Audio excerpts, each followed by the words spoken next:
te balandi ba télévision catholique elikia to sepeli mingi na ndenge bo zubiso susu lelo na ba itando ya bino eke po ya kulanda spécial émission etali mingi projet bokonzi ya bana kin bongo projet bokonzi ya bana kin ezali bongo cadre ya concertation o esengeli bongo kosangisa ba kambi ba kambemi pe ba acteur ya société civile oyo basengeli pe ko sala ya bango mosala ya ko observer gouvernance na niveau local mais na niveau local ya ba commune nini ya ba commune kani ya ba commune oyo ezali nano na mwa ba problème ba commune oyo ya makala pe selembao po ya phase ya liboso po esengeli kotala niveau ya gouvernance pe ya développement na kati ya ba commune wana oyo to bengi en quelque sorte ba commune périurbaine na kati ya nguma ya biso Congo to mingi peza ya Kinshasa awa na capitale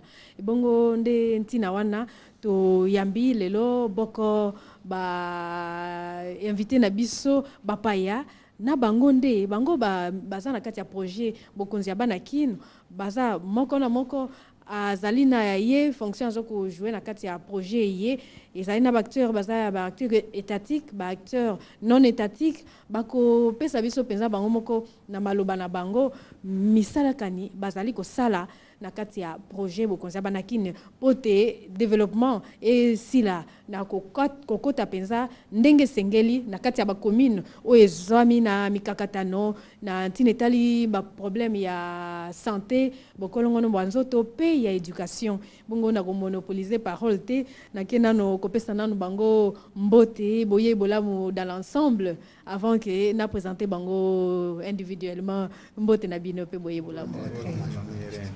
Voilà, tozali na kati ya projet bokonzi ya bana kin ba papa na ba mama na biso to yambi lelo awa na loboko na ngai ya mwasi na zobanda na monsieur Aaron Serge Mutebangoy ye azali bongo prestataire des services donc tali bongo makambo yenda kopesa biso biyano na ntine tali mosala nini bazo ko sala bango na domaine ya santé pa pesa biso qualité nini ya soins ya santé bango bazo kopesa population to kozwa biyano na ye to tambeli mbote pe boye bolamu vraiment na émission. Merci maman Irène. Bongo pembeni ya papa Serge Mutebangoy toza pena monsieur Charles Kusangila ye azali acteur étatique pe chef de quartier wana tozali na circonscription ya commune ya Makala to PCP mbote pe boye bolamu. Merci maman Irène. Bon pembeni ya papa Serge Charles Naningina loba toza pena maman Alphonsine Lusilao ye azali Anne tolobi bongo acteur non étatique kasi azali pe directrice ya EP Nsumbu na Makala et zomi bongo na avenue Douala numéro 33 yeme koyeba kopesa biso suba ample précision na yango to PCP mbote pe boye bolamu. Merci maman. Bongo na bosugisa na papa Boniface Mabanzila ye azali bongo chef ya bureau etali makambo ya décentralisation na kati ya commune ya maison communale ya Makala pe azali pe acteur étatique pambate bango nde bazali kokamba biso bakoyebisa biso boni décentralisation ezali ko salema po to mona penza te développement ezali ko kende to kokoba na ko salema na kati ya ba commune o to bengi ba commune périurbaine bongo to PCP mbote pe boye bolamu. Bongo na kozongisa maloba na ngai epa ya papa Serge Mutebangoy pamba te to sengeli ko banda sika wa émission na biso bongo to kolinga to ye banano boni projet bokonzi ya bana kin pamba te mona moto azali na épingle to na partie ya jeu o sengeli asala bongo na niveau na bino ba prestataire de services to ko évaluer lelo projet ya bokonzi ya bana kin na niveau ya qualité ya service bozo ko rendre population na ntine tali santé ndenge nini. Merci maman Irène pona mutuna ya liboso na nikoloba ke yambo ete projet oyo ezwa mape eya na kati na commune na biso to bande ko sala musala na biso ndenge l'état apesi biso yango ndenge ozwili bisaleli o l'état pesio ndenge ba produit o l'état pesio pe ba condition o l'état pesio zo salela yango kaka ndo sengeli ko salela pour être au rendre service na population. Maintenant projet oyo bokonzi abana kini tomoni ete ezali société civile ya sika eye na makanisi ya sika oyo ezali kokotisa biso na kokanisa ka ko solola oyo babengi na lopoto gouvernance concertée biso na bakambi tozo solola biso toza ba prestataire de services toza pe ba acteurs non étatiques locaux là. Alors tozali kosala avant que to soigner batu tozali ko kita epai na batu pona kuyeba pasi esengeli na bango pe nini esengeli na bango elongo na makambo oto kozwa epai ya population ndeto ye na yango pe epai ya bakambi o bazo kamba biso koyebisa bango ete tala o esengeli pona population. Alors na moment wana nde tozali kozwa sika o makasi ya kopesa mino to traitement ba soin o ebongi epai ya population tala o bokonzi bana kini ememeli biso mais kino lelo tozala na kokoso parce que tozala na phase ya ebandeli nan tokoti penda na phase nini kokoso tozana ngo tokoti na katikati ya bozindo ya masolo yango te na biso na ba acteur étatique. Alors lokwa tokoti na kati na bozindo te mosala moyen ekoka kozwama ndenge population azozelango nanu penza tokomena niveau wana te. Merci Papa Serge Mouteba. Bon to pe misona no mwa moketo zape Papa Charles Kusangila apesa biso pe ya yena no likanisi ya ro jije nano mosala yango service ba service oyo commune na nzela ya projet bien sûr ya bokonzi bana kina ndeni boko jije qualité ya service ya santé ya ba soins de santé pe ya éducation déjà na niveau déjà ya liboso. Merci. Pour la biso na niveau ba quartier, en tout cas niveau ya santé et éducation, ils ont besoin na C, ils ont yakita. Parce que ba niveau na biso ya ba quartier, bato bazana na ba niveau moko ya matalité moko za peu reculé, ils ont yakita. Vraiment to sepeli ndenge be bokonza bana kini zo ya na mouvement na to talande to ko éduquer population na biso na éducation na santé. Merci, waneza makanisia Papa Charles. Kasi yaza chef de quartier a kopesa biso susu ba état de besoin tozana no awa. Po ba tante ezali penza ebele. Mongo tozwa mama Alphonsine Le Sila o a yebisa biso nanu boni bilan nini lelo boko ko sala pamba te o koti na kati ya projet bokonza bana kin, c'est-à-dire que tozo zela pe eloko po balobi société civile alobaka pe mingi asala constat ou sa observation mais bilan nini déjà sur bosali uto bulansa ki projet bokonzi bana kin po engengisa makala pe selembao. Merci Maman Irène pour la parole. Na bilan na biso etali projet bokonzi bana kin tozana ba point fort. To mere ko sala na installation du projet depuis le jeudi 25 de 2013. On a déjà qui installation ya projet à partir à selembao na le chemin. Après tu ko zope ba formation moi mingi à peu près kino lelo tozana 10 modules. Ils permettre biso moi makanisipe ya sika oyo projet memili biso pona kotalisa éducation na santé parce que ce sont vraiment les points focaux ya projet na biso. Lisusu ba yeko sangisa biso to sali lisusu évaluation ya ba école to zoa ki au moins 6 centres de santé 6 écoles pe pona ko sala évaluation ba document nyoto pesa na bango pona kotalisa bango lo lengi nini musala na biso zo tambola niveau ndenge papa utiko loba to za vraiment na sema kasi to zo ko zelande bo konzipe abana kin asunga biso to tambola ba moyen poto meka ko kende to sala pe mo eloka kitoko kati na commune na biso ya makala. Après to yaki ko sala pe susu évaluation mi parcours na papa Jean Robert Bemba yaya ko sala biso pe évaluation wana kotali s'appelle le lengi tozo travailler kati na musala o ya projet bokonza bana ki.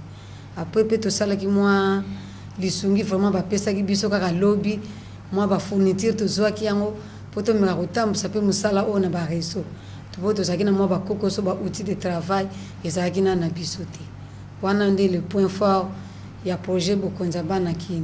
pour un point faible.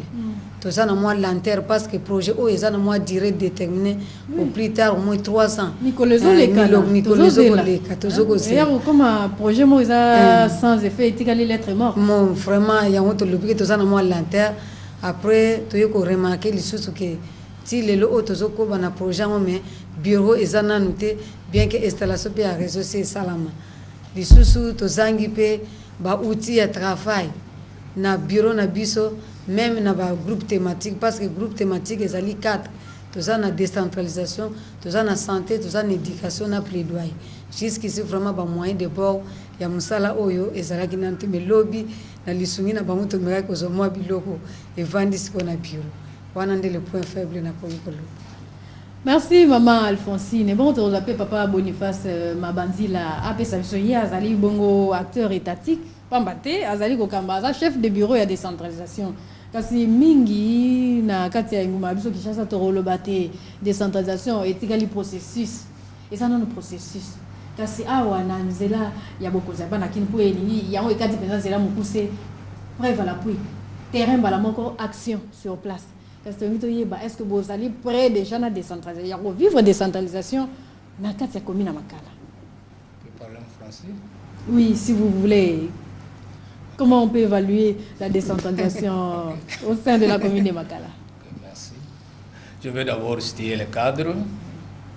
La décentralisation vient de la Constitution de la Troisième République. Page 7, article 3. Je vais le lire.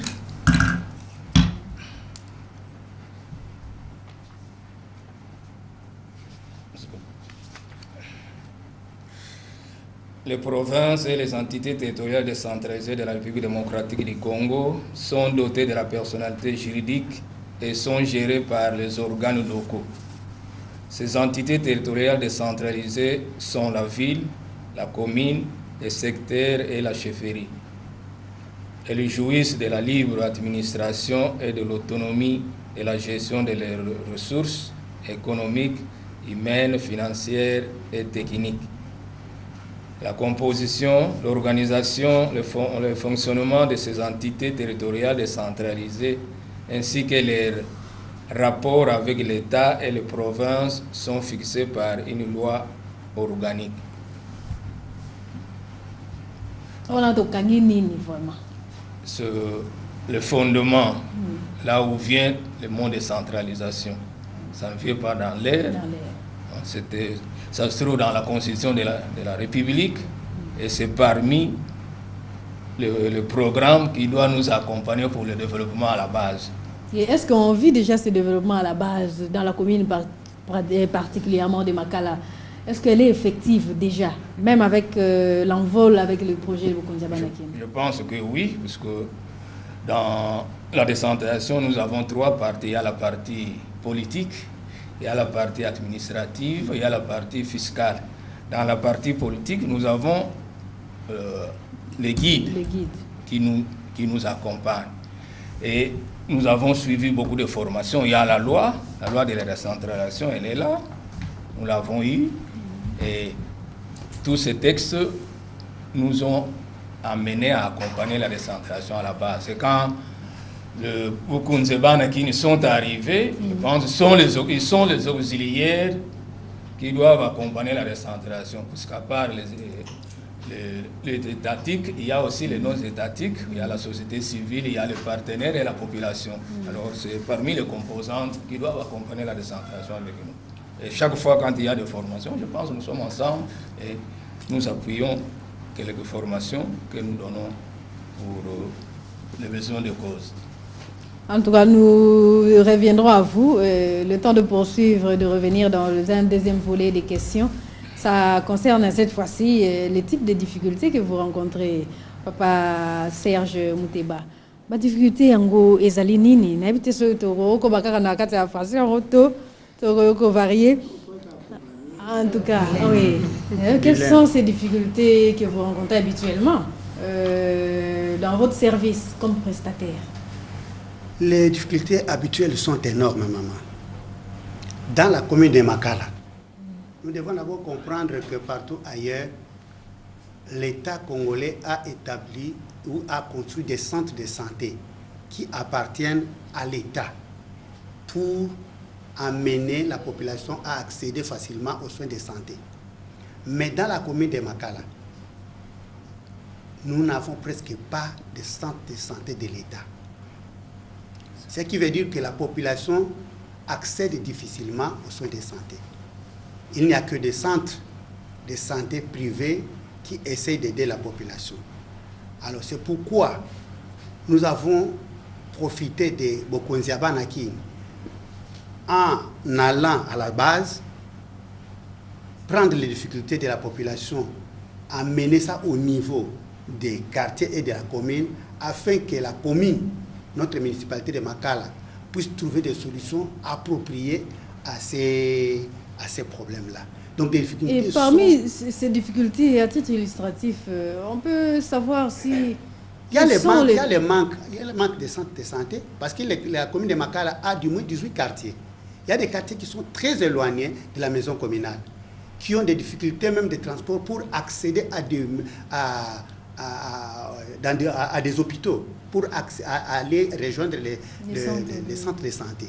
Donc ils doivent avoir des centres de santé de l'État qui sont proches de leur demeure, qui peuvent leur permettre d'accéder aux soins de santé.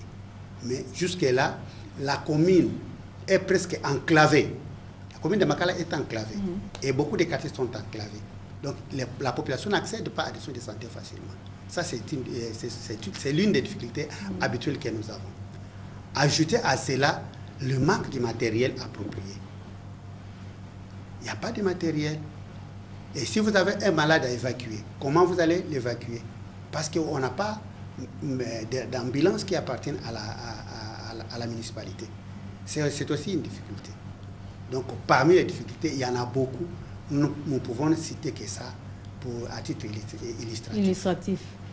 Je ne sais pas si M. Charles peut également évoquer le besoin de la population. Est-ce que non seulement qu'il y a un déficit de matériel, il y a manque d'hôpitaux et centres de santé, mais est-ce que même avec le peu de centres qu'il y a là, est-ce que la population arrive à trouver gain de cause dans les traitements de certaines maladies, de maladies permanentes ou bien quoi? Est-ce qu'il y a des médicaments, puisque nous savons qu'il y a des ordonnances qui viennent de médecins, mais vous voyez les prix des produits, vous vous dites que c'est ce qui peut apporter la guérison à un patient.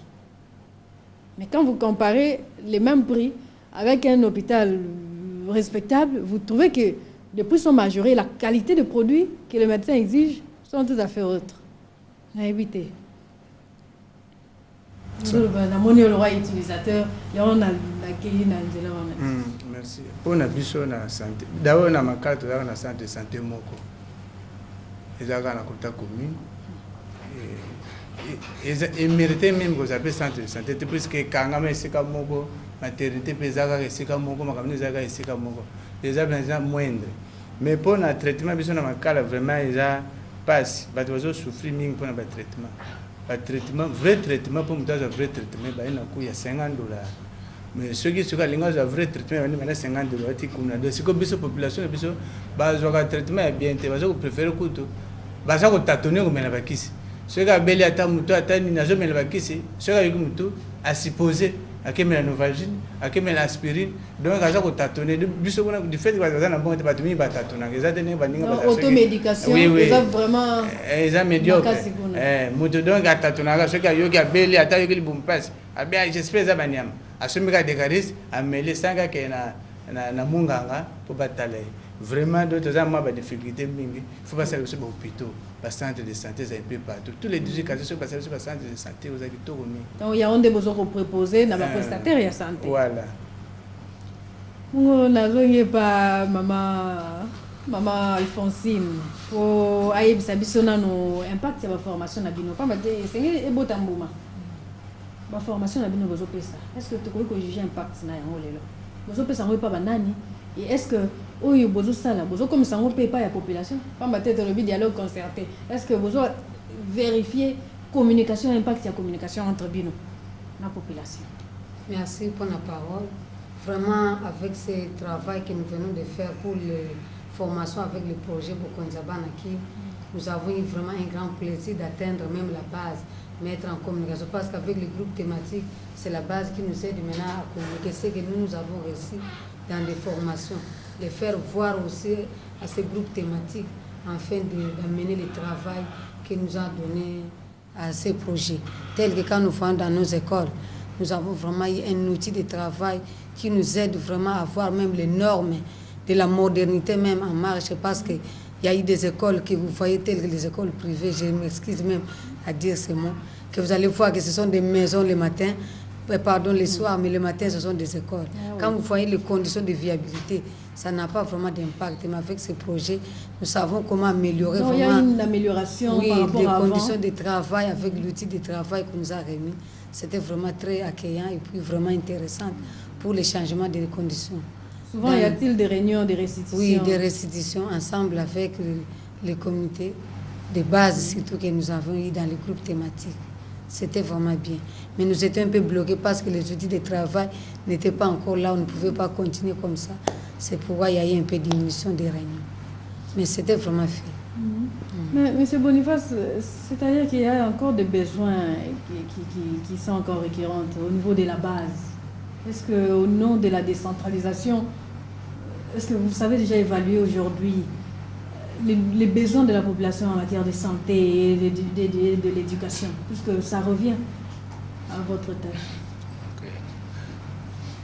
Okay. Tel qu'il venait de le dire, en principe, Makala a beaucoup de difficultés pour les problèmes des zones de santé. Parce que l'hôpital sénatorium de Makala, qui porte le nom de Makala, n'est pas construit dans la commune de Makala, ça se trouve à Selembao, même la prison centrale de Makala.